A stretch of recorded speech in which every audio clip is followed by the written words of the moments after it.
Ok, bueno, pues muy buenas noches a todos los que están conectados. Estamos en Escudriñando las Escrituras y el día de hoy vamos a platicar acerca de el momento de la crucifixión de Jesús. Les envié todos los pasajes de todos los evangelios para que pudiéramos estar ahí Sintonía. en sintonía, todos platicando acerca de lo mismo. Si me permiten, quiero empezar pues leyéndolo, al menos el de Lucas, que es en donde nos hemos venido Razón. basando.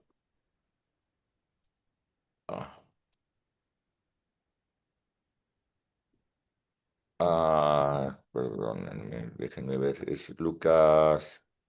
Ah,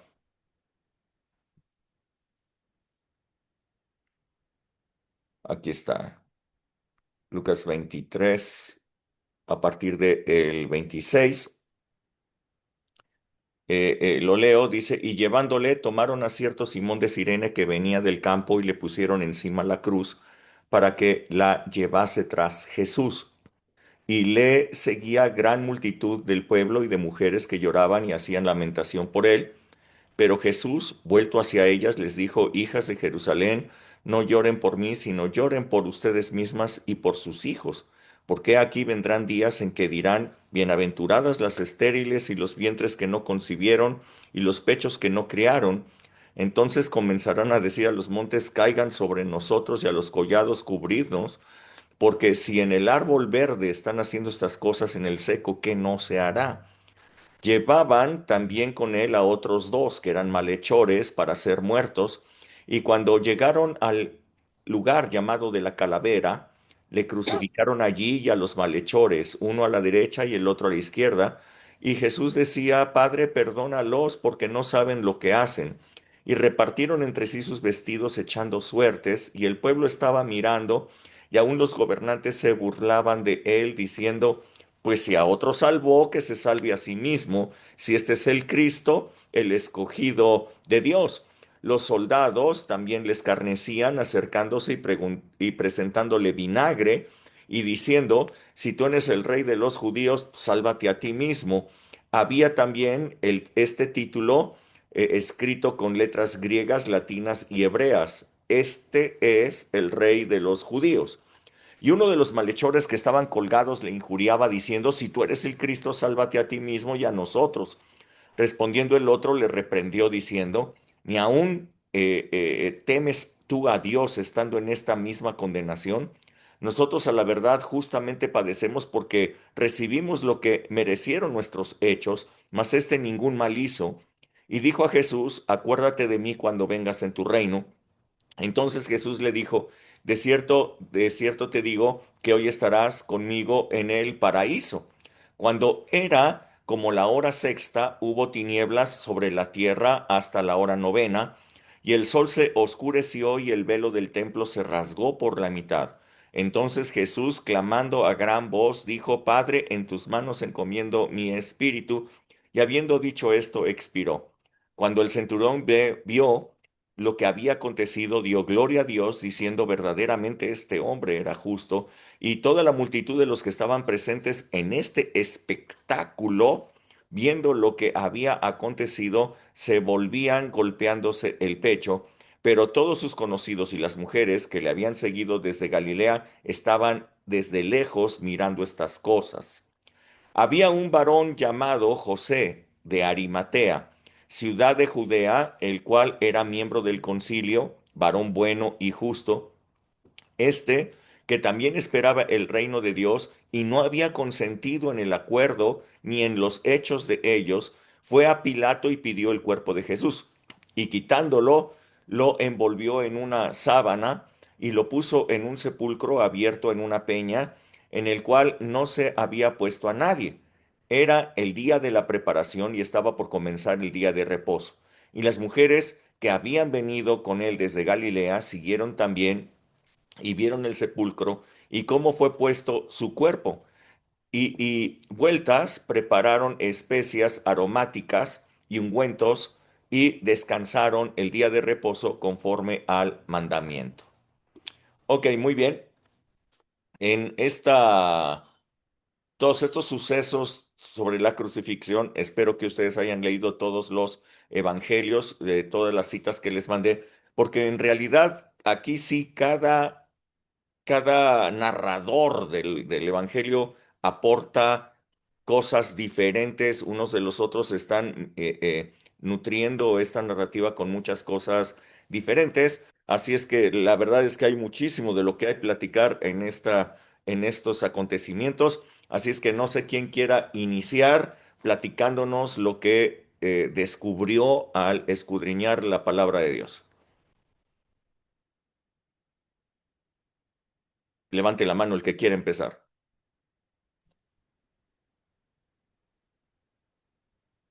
¿Nadie? Yo pensé que iba a Ok, empezar bien sale. ahí. Sí, Rebe. Pensé que iba a empezar bien ahí. Ok, bueno, pues como tú dices, precisamente, híjole, son muchísima información, pero además como que una complementaria de la otra, ¿no? O sea, cada uno escribió algo y bueno, pues de todo, pues eh, digo, igual y no tomar todo el tiempo, pero pues es impactante el ver cómo Jesús, o sea, en los evangelios fue escrito de una manera rápida así, que llevaban a Jesús y de repente ya lo habían crucificado, ¿no? Y estaba crucificado. Solamente en el Evangelio de San Juan se ve un poquito más detallado cómo estuvieron allí, pero qué importante es ver todo el cumplimiento de las profecías, de cómo lo escarnecieron, cómo se burlaron de él, cómo estuvieron de alguna forma todos en acuerdo, para pues para crucificarle. Fue contado con los inicuos, dice allí, puesto que estaba, lo crucificaron junto con dos malhechores, con dos personas, y sin embargo uno de ellos, en ese momento sí reconoció que Jesús era justo, que era un hombre justo y que no tenía él por qué estar allí. Luego, otro que reconoció finalmente fue el centurión que dijo verdaderamente este era justo, este hombre era justo, otros en otro, es que no tengo lo dividido por nombres, por evangelio, pero en otro evangelio dice verdaderamente este era el Hijo de Dios o Hijo de Dios, ¿no? En uno era justo, en otro era Hijo de Dios. Y mm, a mí me impresionó mucho bueno, no me impresionó mucho, pero sí se me hace importante que la referencia que dan en el Salmo 22 donde pues se narra precisamente lo que Jesús estaba padeciendo cuando él dice, Dios mío, ¿por qué me has desamparado? ¿Por qué estás tan lejos de mi salvación y de las palabras de mi clamor? Me llamó la atención que el salmo dice que era un grito de angustia y un cántico de alabanza a la vez, como siempre, casi todos los salmos comienzan con un tipo de necesidad de clamor y finalmente se reconoce que en Dios siempre está la salvación, pero dice allí que el salmo fue escrito, dice, sobre, ahí pues no sé pronunciar, pero dice Ajelet Ajelet Zahar es lo que dice allí en el título de ese, este, de ese salmo, y dice, bueno, lo que yo encontré es que eso quiere decir la sierva de la aurora. El tema, el significado de ese salmo es la sierva de la aurora y sierva con C, o sea, con C de animalito, la sierva de la aurora. Y dice aquí que eso significa en hebreo la luz que aparece después de la noche más oscura, la luz que aparece después de la noche más oscura. o la esperanza después del dolor. Entonces, leo el Salmo 22 donde pues está clamando proféticamente de por qué me has desamparado, como cuando Jesús dijo, Elí, Elí, lama sabactani, y sin embargo, años antes, muchos años antes, en ese salmo que estaba profetizado, finalmente Jesús estaba consciente de que estaba pasando por un dolor que yo creo que es indescriptible, pero a la vez él tenía la esperanza de que después de esto vendría la luz, como él lo es, ¿no? Vendría la luz al pueblo. Eh, por otro lado, bueno, pues el hecho de que alguien le ayudara a cargar la cruz, todos lo mencionan, y los, ah, algo también que me llama la atención es que cuando Jesús ya fue crucificado, tanto los soldados como la gente que estaba allí, que estuvieron de acuerdo en que lo crucificaran, empezaron a darse golpes en el pecho, ¿no? Eso tiene un significado profundo en el pueblo judío.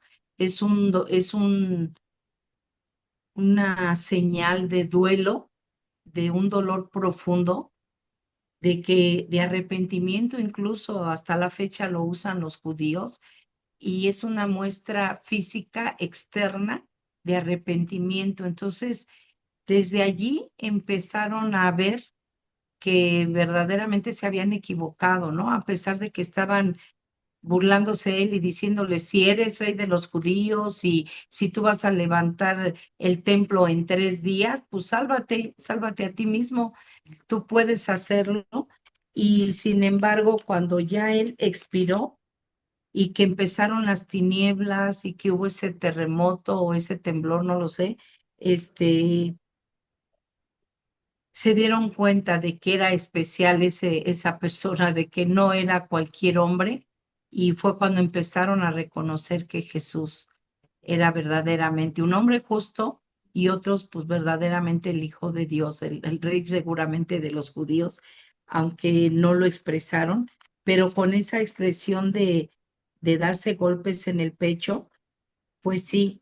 Yo, en 3 de los evangelios mencionan a las Marías, pero no mencionan a la madre de Jesús. En 3 de ellos no la vi, hasta en uno de ellos, pero no sé si estoy equivocada y y no está el nombre, o sea, no la describen como la madre de Jesús, porque decía María fulanita, pero no dicen en ninguno la madre de Jesús. Y otra cosa que se me hace también extraño es que tampoco mencionan a José, el padre de Jesús.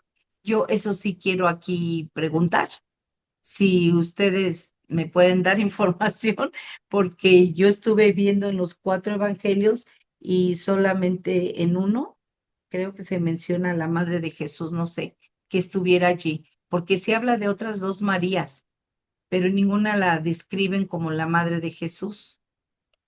Sí, sí, está escrito ahí cuando le dice a Juan, Juan, ahí ajá, tu madre, ahí tu hijo le dijo a María, ella estaba presente. ajá, y ya no, los Es en el otros tres Evangelio de Juan. no lo mencionaron, creo. Es el Evangelio de Juan el que lo describe, ¿no? Ajá, Pero sí. sí, sí estaba, ella estaba ahí presente. Oye, Y José no se vuelve a hablar nada de él después de que fueron desde chiquillos, que fue a Egipto y que regresaron ya otra vez y se instalaron en, en Nazaret. Ya no se vuelve a hablar de él. Se habla referencialmente cuando regresa a Nazaret y entonces la gente dice, ¿no es este el hijo de José el carpintero que hacía esto? Pa, pa, pa"? Hablan de una manera referencial, pero muy probablemente había muerto, no lo sé. ok. Y yo me supongo que también por eso Jesús le dice a Juan, o sea, a María, madre, he ahí tu hijo, claro, he ahí tu madre, claro. y dice que desde ahí Juan, Lo perdón, recibió. Ajá, sí, Juan lo recibió en la su casa. recibe en su casa, sí, la recibe en su casa. Sí. Y bueno, pues para mí, dentro de todo, me, aunque ya lo ve uno en general, bueno, lo veo yo en general en los cuatro evangelios, pues creo que sí son datos complementarios unos de otros. Sin embargo, el Evangelio de Juan se me hace que es el que más describe, es el único que dice que consumado es. Es el único que dice consumado. Digo, a mí esa frase a mí me impresiona, me impacta todo el tiempo. Consumado es porque pues ahí el Señor está diciendo, ya, está todo, no debo nada, cumplí con el propósito que tenía y ahora pues reciban, ¿no? O sea, sin palabras, reciban todo lo que yo acabo de entregar, ¿no? Entonces, para mí es esa parte importante y ese es mi comentario, pastor. Muchas gracias, Rebe. Vamos con Blanca. Hola, buenas noches. Buenas noches. Híjole, está bien intenso, la verdad, todo lo que vimos. O sea, hay muchas cosas que están bien, bien importantes, bien interesantes, pero una de las que a mí me llamó la atención mucho fue desde que, o sea, entrar a la cruz, o sea, revelarte la cruz. Hay una parte donde en Lucas, que fue la parte que leíste, que dice Lucas 23:31, dice, si al árbol verde hacen estas cosas, en el seco, ¿qué no se hará? Y de hecho, el domingo que tú predicaste, no Rebe, sino uno antes, en Isaías 53:2, bueno, tú hablaste acerca de que Jesús se hizo maldito en la cruz. Y que él allí hizo un intercambio en donde nosotros entregábamos nuestra maldición y recibíamos la bendición de Dios. Pero el punto es que yo tuve una como visión en donde yo veía la cruz, pero me vino esa visión donde yo veía a Jesús como raíz de tierra seca. Yo lo veía seco, seco, o sea, todo él estaba seco y me vino a la mente esa parte que dice Isaías 53, dice, como raíz de tierra seca, no hay parecer en él. Entonces, me acordé de esa parte donde Jesús maldice a la higuera y dice que la higuera se secó desde las raíces. Entonces, tú dijiste, tengan mucho cuidado con lo que ustedes maldicen, con lo que ustedes hablan, porque en el momento en que ustedes maldicen algo, eso se va a secar. Entonces, en ese momento yo empecé a ver cómo Jesús se hizo maldito, pero ya lo vi en vivo y en todo color. O sea, ya lo vi hecho maldición y cómo toda la gente que hacía lo injuriaba, lo maldecía. En ese momento, todas las maldiciones, entre ellas que decía, a otros salvó y a sí mismo no se salva, vi esta parte donde dice, Satanás está tentando a Jesús y le dice, si eres el Hijo de Dios, haz esto, ¿no? O sea, aquí lo voy a ver, está en Lucas 4:9. Dice que Satanás lo lleva a Jerusalén y lo pone sobre un pináculo del templo y le dice, si eres el Hijo de Dios, échate de aquí abajo. Entonces, esos que estaban gritando era el mismo Satanás, injuriándolo, maldiciéndolo, y le cita las escrituras, ¿no? Dice, porque está escrito, a sus ángeles mandará cerca de ti para que te guarden. Sin embargo, Jesús le dice, dicho está, no tentarás al Señor tu Dios. Entonces, todo lo que estaba él recibiendo era una tentación de, de obligarlo a que él se salvara, de que aún en la misma cruz lo estaban tentando los demonios para obligarlo a que hiciera un milagro y para justificarse, ¿no? Entonces, eh, para mí fue muy impactante ver esta visión donde Jesús se hace maldito para que yo fuera bendita. Y ahí hice un intercambio muy importante y yo creo que eso tenemos que hacerlo, ¿no? No solamente que se nos revele, sino que creamos que verdaderamente Él ya se hizo maldición, como lo dice en Gálatas 3:13, maldito todo aquel que es colgado en un madero. Y allí vemos, ¿no? Ese cumplimiento de todas las profecías que se estaban haciendo de Él. Otra parte importante que a mí me, me, me- me voló la cabeza así bien interesante fue en Juan 19:41, que también es interesante lo que dice Juan. Dice, y en el lugar donde había sido crucificado había un huerto, y en el huerto un sepulcro nuevo, en el cual aún no había sido puesto ninguno. Juan hace una notoria, eh, bueno, es muy notorio que dice que había un huerto. Eh, Adán tomó decisiones en un huerto, ¿verdad? En un huerto tomó la decisión equivocada de decir, eh, voy a tomar esto, o sea, la decisión equivocada porque ahí tenía dos opciones, o creer lo que Dios le había dicho, si comes de este fruto, ciertamente morirás, o decidir seguir adelante, ¿no? Sin tomar el del fruto. Y allí, pues se ve cómo hay una relación también en el huerto de Getsemaní, en donde también Jesús tiene que tomar esa decisión. O escoge la voluntad del Padre o escoge lo que Él quiere. Él quiere no ir a la cruz, pero Él escoge la voluntad del Padre. Ahí otra vez en Getsemaní. Y de aquí empiezo a ver cómo Jesús obedece donde Adán desobedece. Y Jesús es sepultado en un huerto, o sea, cerca de un huerto, y Juan lo hace muy puntual en esa parte.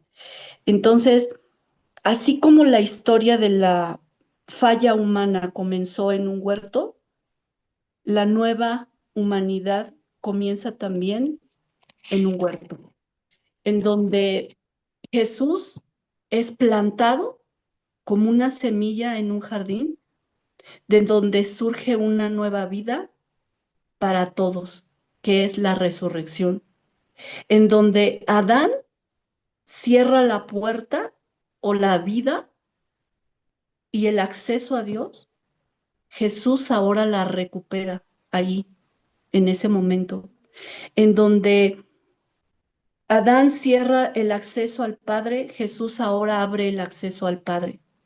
En donde Adán trajo muerte, ahora Jesús trae una vida nueva. En donde Adán falla por seguir su propia voluntad, ahora Jesús la restaura al someterla al Padre. En donde Jesús convierte ya de la tumba a jardines, ¿no? Como dice la canción, de jardines a tumbas, que Él convierte, en donde se transforma de la muerte a la vida y donde Jesús es el nuevo Adán y trae un nuevo comienzo. Entonces, esas fueron las dos cosas que a mí más me impactaron, que son muchísimas, la verdad, el, el ver todo lo que hizo el sacrificio cuando le traspasan su costado a Jesús, pero en cierta manera yo me quedo con esto y, y pues bueno, dejo a los demás que platiquen lo que ellos observaron, lo que ellos experimentaron y el Señor les mostró. Gracias. Gracias, gracias, Blanquita. Está padrísimo esto. Muchas gracias. Sí, Vianey. Ok. Bueno, pues yo vi pues que fue en Gólgota o el lugar de la calavera, y el lugar de la calavera es el lugar donde se elimina el intelecto para que el espíritu alcance la supremacía eterna. Jesús, pues, es el intelecto, ¿no? Que fue crucificado en el lugar de la calavera para que Cristo, que es la verdad, se convirtiera en todos y en todo. Entonces vemos que la crucifixión de Jesús tiene la victoria sobre el pecado y la muerte, teniendo pues como inicio la redención para todos nosotros.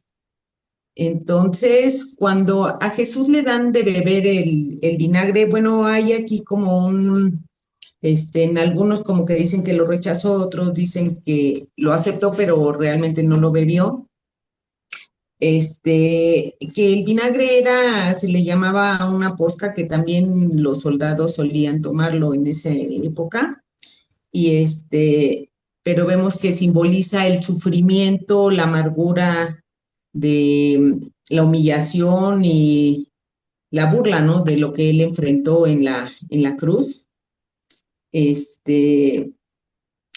aquí también que dice que repartieron sus vestidos, dice, y echaron suerte sobre sus ropas en el Salmo, también lo habla que está escrito en el Salmo 22, lo había puesto aquí, Ujú.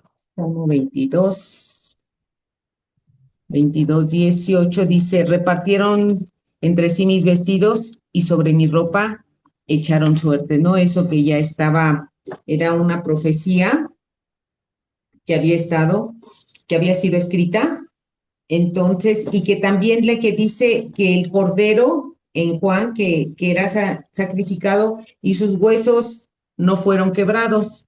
Pues me acordé de Tere, que cuántas veces se caía y que nunca se fracturaba, ¿no? Gracias a Dios. Creo Gracias. que sí, tantas caídas que tuvo. Bueno, yo también me acabo de caer, y no, me raspé la rodilla.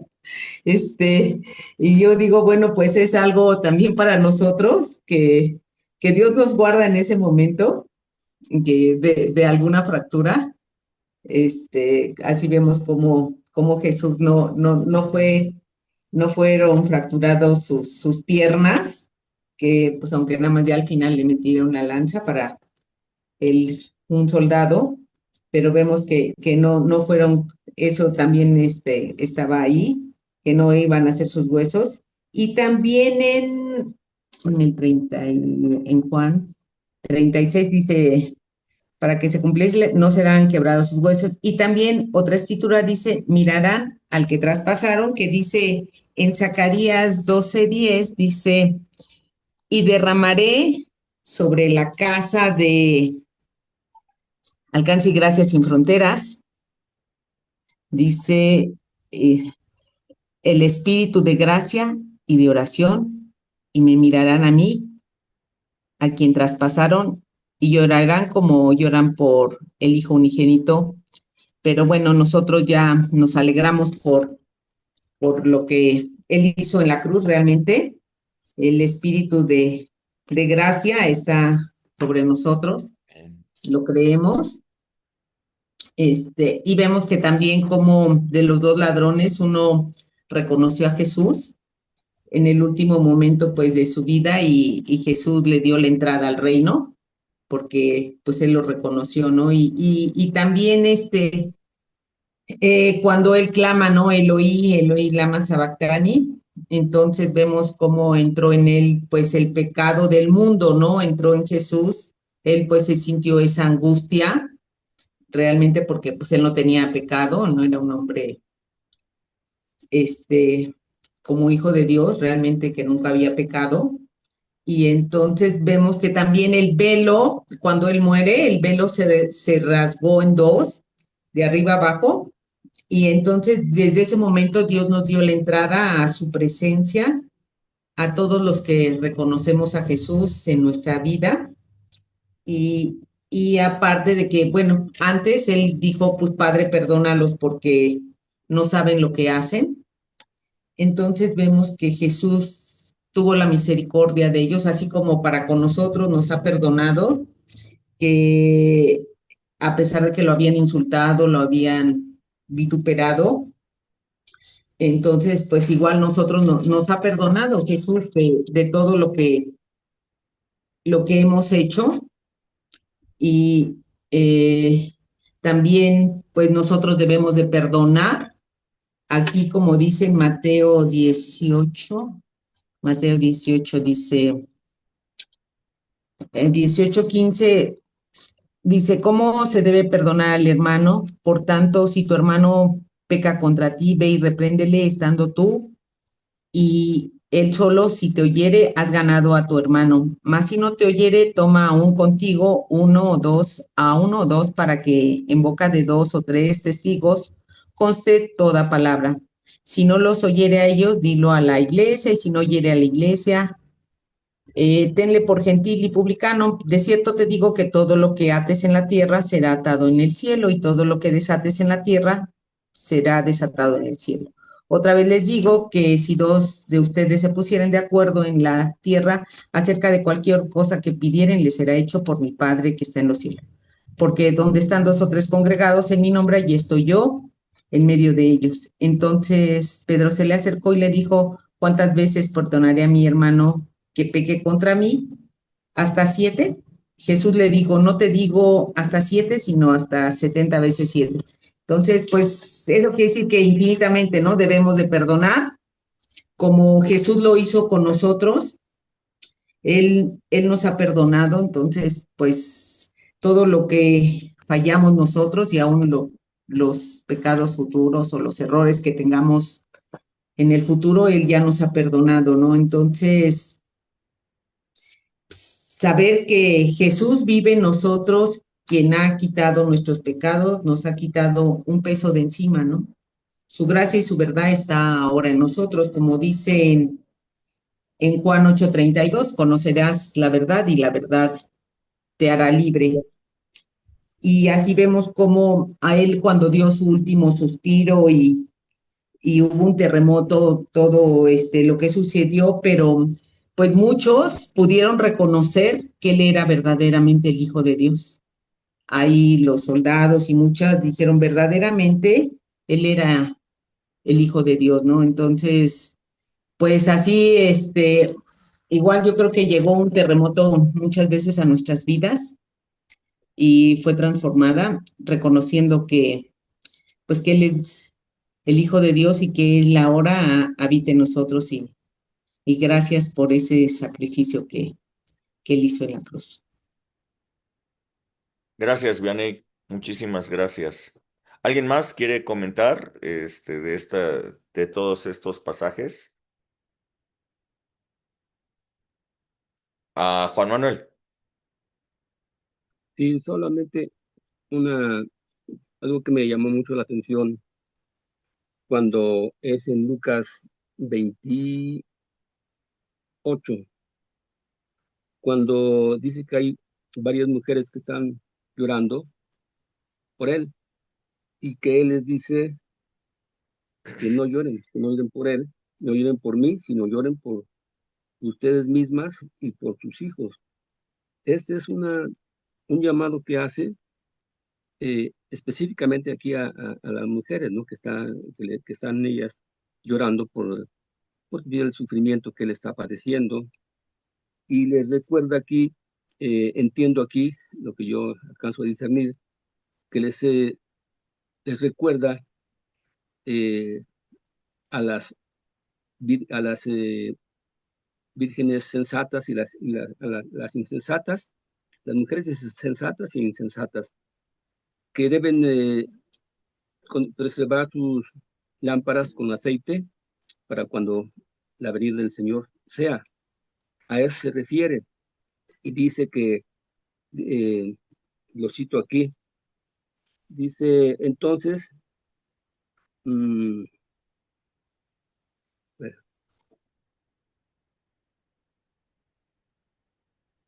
bueno, dice que bienaventuradas las que no pudieron tener hijos, Ujú. las que no pudieron amamantar. Ahí confirma esa recomendación que le está haciendo.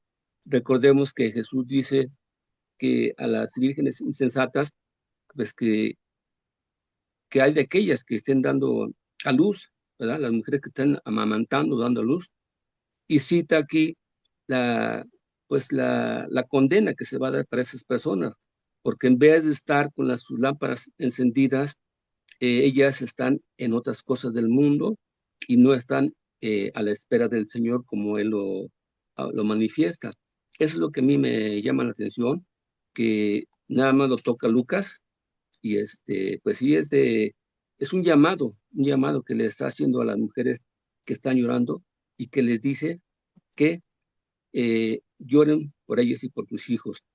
Esto previniendo que ellas siempre preserven sus lámparas con aceite para evitar que ellas puedan caer en esa terrible situación en la venida del Señor. Eso es nada más lo que me llamó la atención de aquí. Gracias, Juan Manuel. Ahí, ok, tú lo ves así, esta parte, creo que de lo que Jesús estaba refiriendo es lo que iba a venir para la ciudad de Jerusalén, que iban a ser arrasados tiempo después. Está diciendo, si esto hacen con la leña verde, ¿no? Está hablando de él. Dice, ¿qué no van a hacer con la seca? O sea, ustedes. Mm, eh, eh, y realmente, cuando vino la destrucción de el templo, cuando se hizo ese levantamiento judío en contra de los romanos, eh, fue brutal lo que llegaron a hacer los romanos. Mataron a muchísima gente, los expulsaron de Jerusalén. Jerusalén dejó de llamarse Jerusalén, se llamó Aelia Capitolina. Y a partir de ese momento, con la destrucción del templo, la provincia romana de Judea dejó de llamarse Judea para ser Palestina. Perdieron su territorio, fueron expulsados, empezó una superdiáspora, expulsados todos los judíos, y fue una matanza brutal la que se dio sobre todos ellos. Jesús lo había anticipado que el templo iba a ser destruido, él hablaba de él mismo, pero sin embargo les había dicho que no iba a quedar piedra sobre piedra del templo que ellos estaban viendo, y que ellos estaban muy orgullosos de ese templo. Les dijo que no iba a quedar piedra sobre piedra. Eh, Por eso les dice, lloren ustedes, porque sus hijos son los que van a sufrir todas esas cosas. Y sí, pues fue más o menos en el año 70 después de Cristo, cuando ocurrió esta destrucción del templo.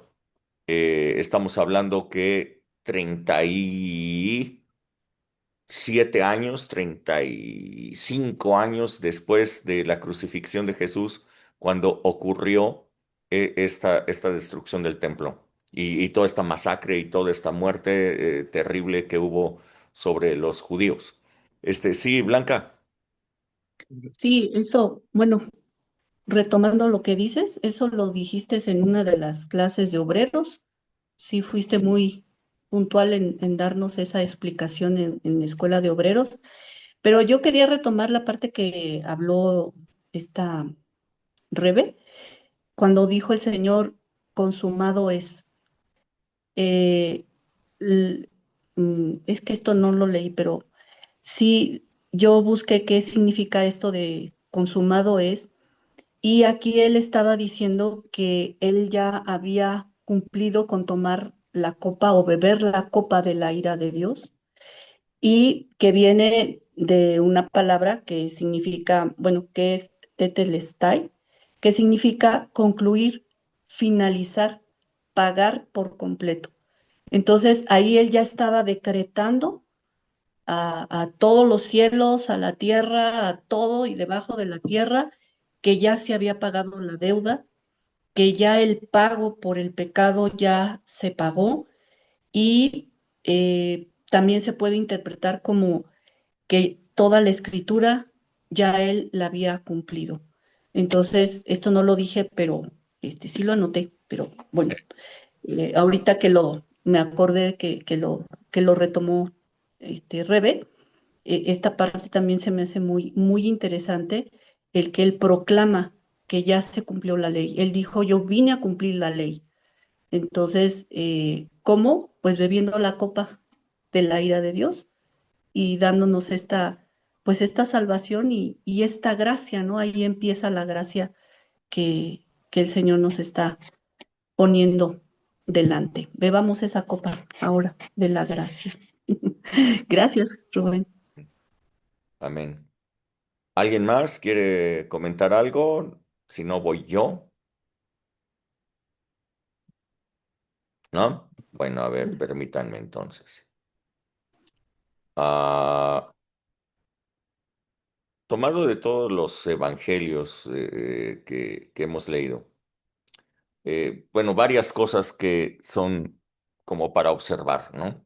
Primero, que Pilato ordenó que se pusiera el título escrito en griego, escrito en hebreo, escrito en latín, que decía que Jesús era el rey de los judíos.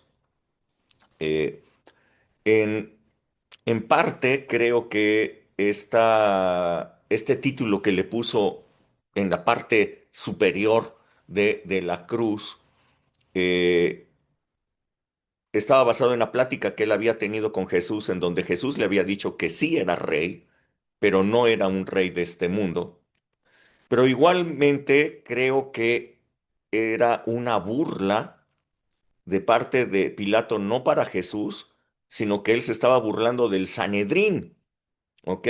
El Sanedrín se lo habían llevado, le habían llevado a este hombre para ser crucificado injustamente. Él se había dado cuenta que no tenía ningún mérito para ser llevado a la cruz y sin embargo ellos estuvieron forzando a que fuera crucificado. Entonces creo que esta es una burla en donde Pilato hizo humillar al Sanedrín poniendo el título de que era su rey. Ahí tienen a su rey. Ustedes lo condenaron a la muerte. Ahí está su rey y ustedes son los culpables de haberlo llevado a la muerte. Y bueno, pues la verdad es que aunque hubiera sido por burla, nada más verdadero que lo que estaba escrito ahí, ¿no? Aunque la intención hubiera sido una burla, verdaderamente él era el rey de los judíos. Allí estaba colgado en la cruz el rey, el hijo de David, el Mesías prometido, a quien habían estado esperando por siglos, estaba allí en la cruz y ellos no lo habían recibido y ni lo habían reconocido que él era, sino que lo juzgaron y lo condenaron a la muerte. Eh, Ese es el título más terrible. Ahí estaba su rey, el verdadero, y ellos lo habían juzgado y lo habían condenado. El segundo hecho que a mí me llama mucho la atención de todos estos relatos, bueno, pues sí, ya ustedes ya lo comentaron, es el reo que estaba junto a Jesús. Había dos reos colgados, uno le injuriaba, se burlaba de él, pero el otro lo reconvino y le dijo que ni siquiera en ese mismo momento de la muerte podía dejar de burlarse. Le dice, nosotros estamos aquí porque nos lo merecemos, pero este ningún mal hizo. Y entonces voltea hacia él y le dice, acuérdate de mí cuando vengas en tu reino. Evidentemente este era un hombre pecador. Sabía que se merecía la muerte de cruz por los hechos, por lo que él había hecho. Sabía que se lo merecía. Pero ustedes pueden darse cuenta que este hombre, además de saber que era un pecador, que se merecía todo esto, estaba bien informado sobre Jesús, sabía que él había estado predicando acerca del reino de Dios, conocía su predicación y entonces le pide misericordia y le dice, acuérdate de mí cuando vengas en tu reino. Le está haciendo referencia a lo que él había predicado. Y lo más impresionante es que la gracia lo alcanzó allí en la cruz. Jesús le dice, hoy estarás conmigo en el paraíso. Eh, eh, este reo ninguna buena obra hizo para alcanzar la salvación, sino que lo único que hizo fue voltear a ver hacia Jesús y creer en él. Creo que cuando hablamos en la Biblia de esta ley de la primera mención, en toda la Biblia, a lo mejor tú dices, bueno, yo creo que ya en el Nuevo Testamento ya no va a haber nuevas o primeras menciones, casi todas las primeras menciones son de Génesis, entonces tú puedes decir, no, no, pues ¿cómo, no? Bueno, pues creo que aquí en Lucas se está haciendo la primera mención del primer hombre salvado por gracia. La primera persona salvada por gracia es este hombre, el que está en la cruz junto a Jesús, cree en él, voltea hacia él, pone su mirada en él, pide gracia y gracia recibe. Wow. Para mí es maravilloso ver esta primera mención, porque a partir de las primeras menciones nosotros podemos obtener un montón de información. Bueno, ¿cuál es la información que obtenemos aquí de esta primera mención? Bueno, pues que este hombre era malo, este hombre pecador, él reconocía que era un pecador, no hizo nada bueno para conseguir la salvación, lo único que hizo fue creer en Jesús y pedir gracia. Así es que ahí ustedes tienen todo lo que se necesita para obtener gracia delante de Jesús. Tercera cosa que me parece súper importante es esto. Eh, Las tinieblas, habla aquí en los evangelios, habla de que hubo densas tinieblas desde las 12 de la tarde hasta las 3 de la tarde. Desde las 12 hasta las 3. Desde la hora sexta hasta la hora novena. Son desde las 12 hasta las 3 de la tarde. Eh, y los evangelios coinciden en esto de que a la hora sexta, o sea, a las 12, Jesús ya había sido crucificado. Me llama la atención la velocidad con la que se dio el juicio. Lo arrestaron en la noche. Durante la noche lo llevaron a la casa de Anás y lo enjuiciaron incorrectamente, indebidamente, porque de acuerdo a la ley no podía haber juicios en la noche. Los juicios tenían que ser en la mañana. El Sanedrín entonces se reunió para enjuiciar a Jesús no en la noche, sino en la mañana, conforme a la ley, a las 6 de la mañana. Apenas estaba empezando el día, 6 de la mañana, Jesús estaba en el Sanedrín siendo juzgado. De las 6 de la mañana, de acuerdo a todos los relatos que hemos leído, lo llevaron con Pilato. Pilato habló con él y no encontró nada de culpabilidad para condenarlo a muerte, por lo cual, sabiendo que Herodes estaba en Jerusalén y que él era de Galilea, lo mandó con Herodes. Herodes también lo interrogó Después de haberlo interrogado, se lo regresó a Pilato porque no era, porque era de su jurisdicción. Así es que nuevamente lo interrogó e hizo lo posible por salvarlos y les dio a escoger entre Barrabás y Jesús. Todo lo que les estoy contando fue desde las 6 de la mañana. A las 6 de la mañana estuvo con el Sanedrín, de allí pasó con Pilato, de Pilato a Herodes, de Herodes a Pilato. Pilato hizo todo lo posible, le sacó a Barrabás, les dijo, ¿a quién quieren que les entregue? Ellos dijeron, a Barrabás. Ok, Jesús a las 12 ya estaba en la cruz. Para estar a las 12 ya colgado en la cruz, quiere decir que debió haber salido del pretorio, donde fue juzgado por Pilato, debió haber salido de allí como a las 11, 11 de la mañana. Quiere decir que todo este rollo, todo este juicio duró 5 horas. Lo llevaron al Gólgota, a este monte, y ahí fue crucificado y a las 12 ya estaba colgado. Eh, ¡Guau! Me sorprende esta velocidad. A las 12 narran los evangelios, empezaron las tinieblas y permanecieron por 3 horas. Yo he escuchado a muchos decir, bueno, se trató de un eclipse total de sol. Imposible. No puede ser un eclipse total de sol.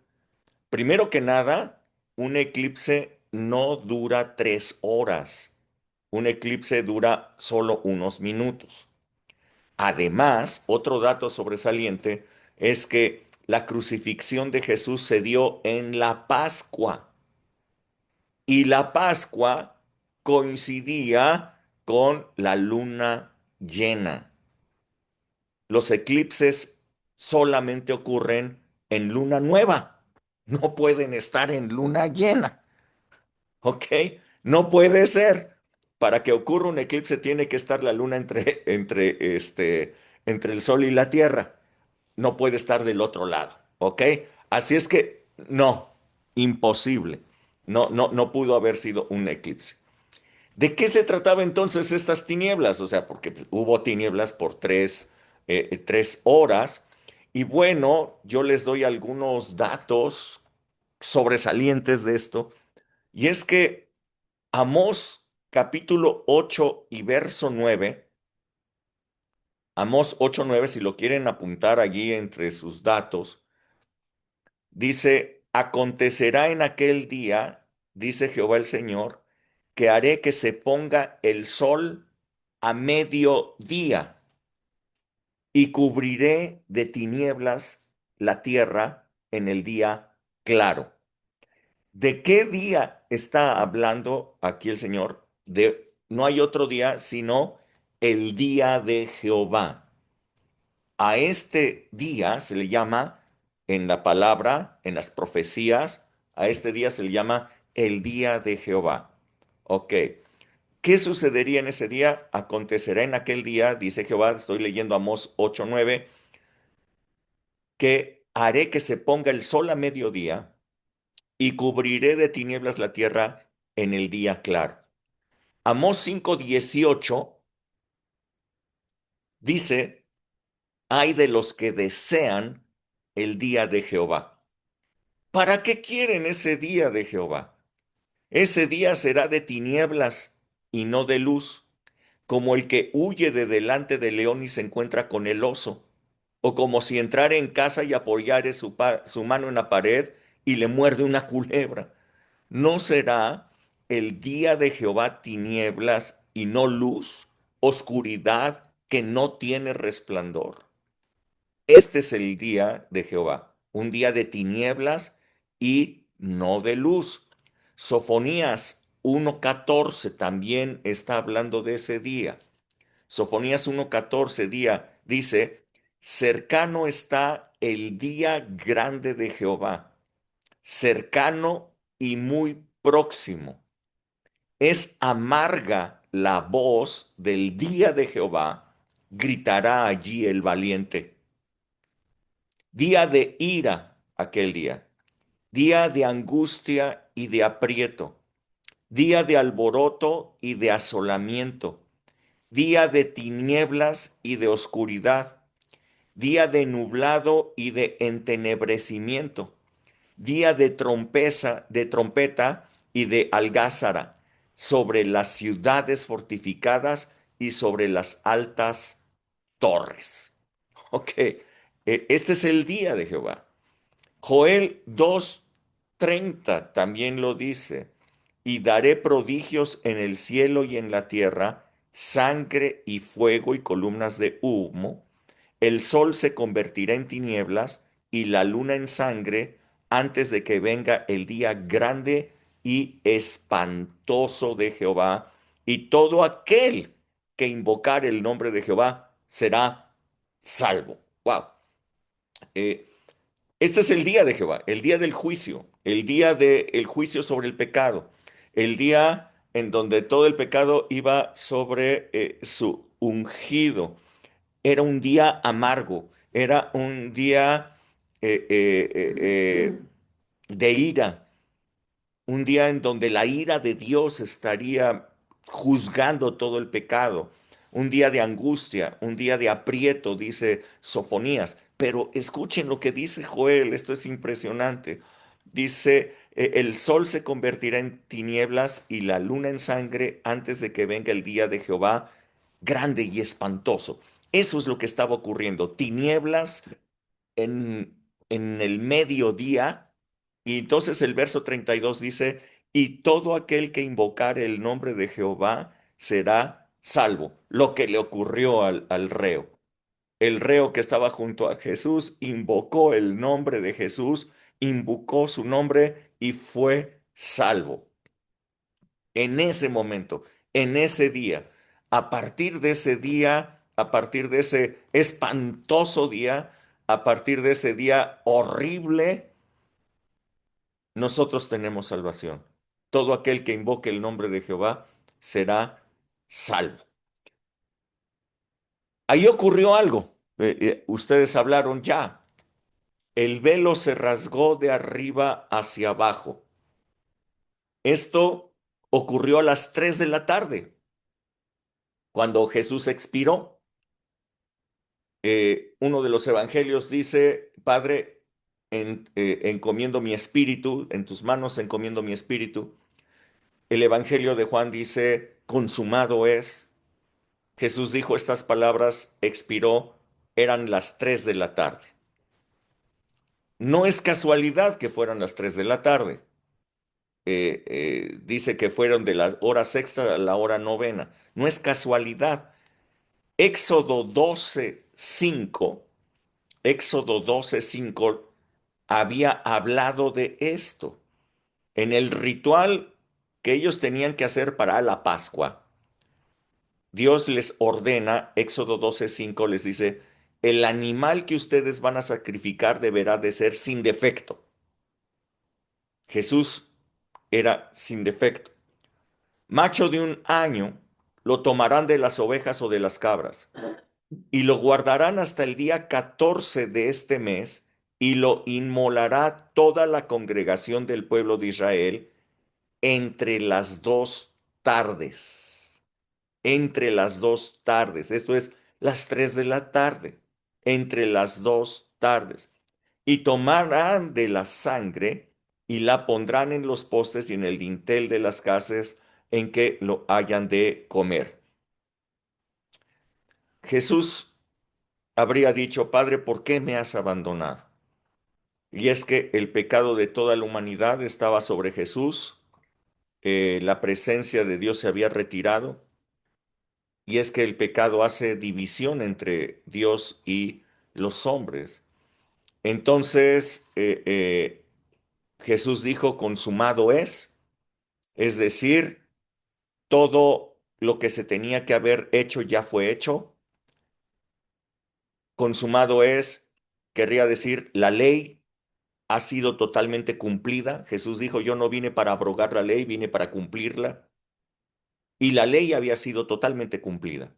El tiempo de la gracia, a partir de ese momento, estaba iniciando. Y el velo del templo, 3 de la tarde, velo del templo que dividía el lugar santo del lugar santísimo se rasgó de arriba abajo, dejando el camino abierto para que nosotros pudiéramos entrar en ese lugar santísimo, que no es otra cosa sino el secreto de Dios. Ese lugar secreto de Dios estaba abierto para todos nosotros. Jesús lo abrió. Jesús dijo, yo soy el camino, la verdad y la vida. Nadie viene al Padre.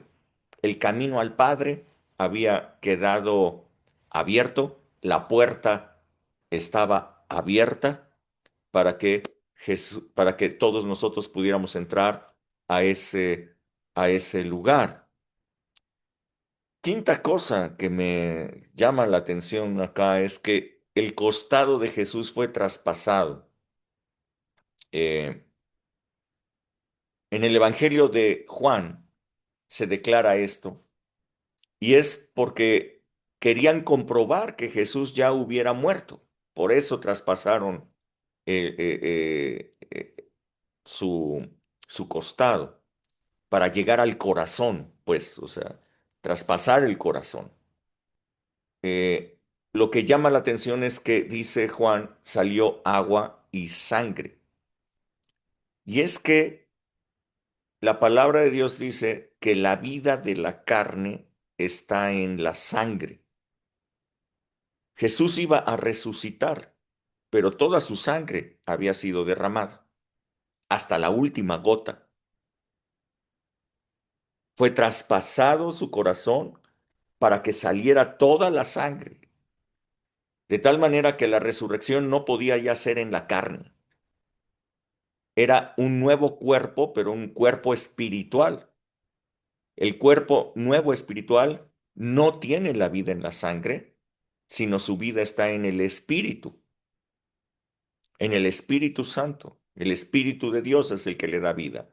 De tal manera que toda la sangre había sido derramada, y si Jesús resucitó, no resucitó para tener nuevamente una vida en la sangre. Cuando Lázaro resucitó por la orden de Jesús, Lázaro resucitó en la sangre. Seguía siendo un cuerpo animal, seguía siendo un cuerpo como el de nosotros. La vida está en la sangre. Eh, Lázaro no resucitó en un cuerpo espiritual. Lázaro resucitó en la sangre, pero Jesús no resucitó en la sangre. Es por esto que el Evangelio nos lo dice con toda claridad. Toda su sangre fue derramada. El Cordero de Dios, toda su sangre tenía que ser derramada. Esto era el ritual. Este era el ritual de la Pascua, y se estaba cumpliendo todo ese ritual. Sexta cosa que me llama la atención es José de Arimatea. Este personaje. Eh, Muy interesante, porque los 4 evangelios hablan de él, José de Arimatea, pero nos lo complementan completamente. Bueno, ¿quién es José de Arimatea? Bueno, un hombre noble y rico, respetable en la comunidad judía, y además él era parte del Sanedrín, era parte del concilio. Él no estaba allí por ser sacerdote, él no estaba allí por ser fariseo, él no estaba en el Sanedrín por ser un escriba, él estaba ahí por ser una persona noble,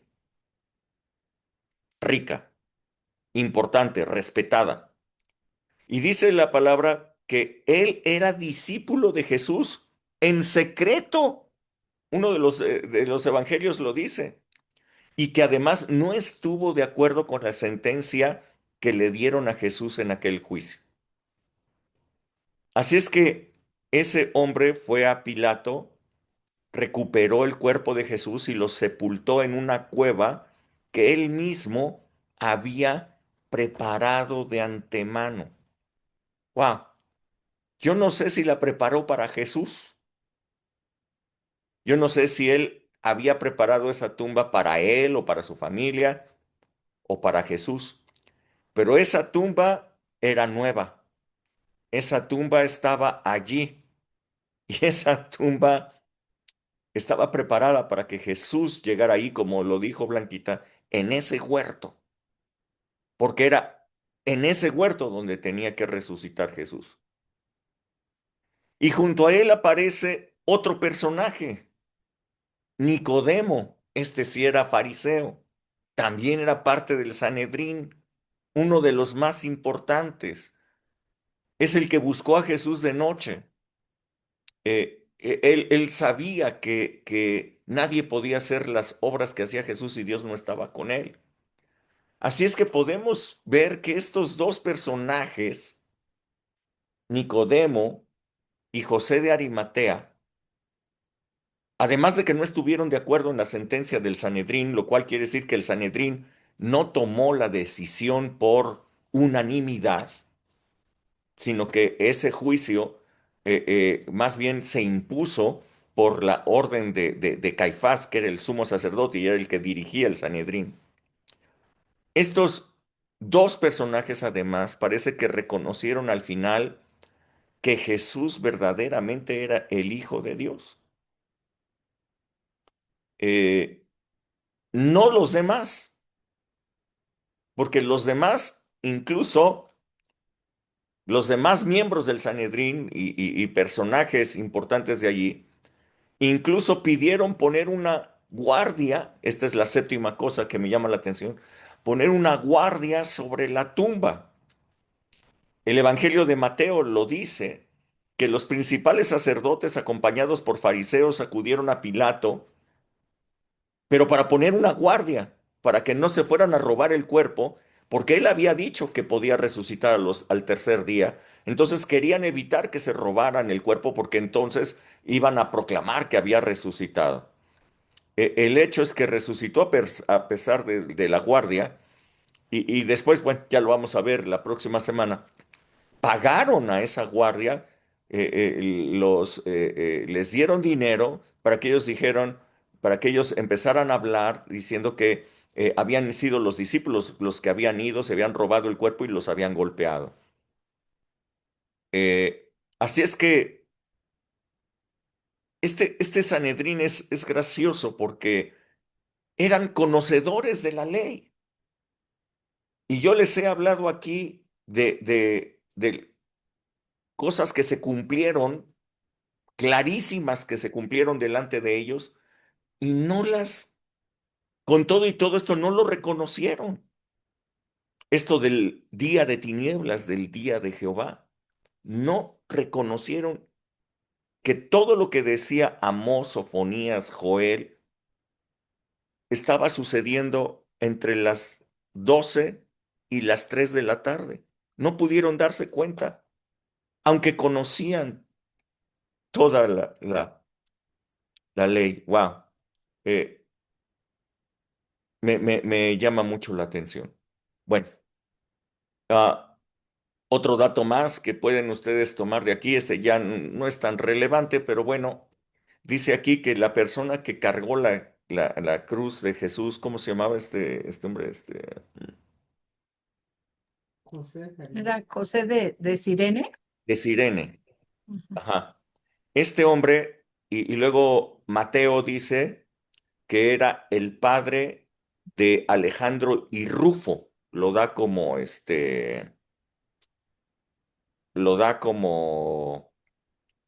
referencias. Eh, de Alejandro no se habla más, pero de Rufo sí. Se habla en Hechos que Rufo era uno de los principales ayudantes del apóstol Pablo. Así es que la referencia que se da de Rufo precisamente es por esto, ¿no? Y es chistoso porque este hombre, de José de Cirene, pues le tocó de casualidad, ¿no? Él venía de regreso a su casa y cuando viene de regreso a su casa lo agarra un soldado y le dice, ándale, lleva tú la cruz de Jesús. Jesús iba adelante y él iba cargando la cruz, o sea, y no le podía decir que no al soldado, ¿ok? Le tocó de refilón, pero de refilón le llegó la salvación, porque se puede ver que Rufo, su hijo, estaba comprometidísimo con el Evangelio, siendo un ayudante importante del apóstol Pablo. Bueno, increíble, ¿no? Las cosas que ocurrieron ahí, cómo la salvación le llegó a Rufo, a Alejandro, a José de Cirene, su familia, creen en el Señor Jesucristo y serás salvo tú y tu casa, y cómo eh, eh, el reo junto a Jesús, pues es la primera mención de salvación por gracia. Bueno, ahí se los dejo todas estas cosas.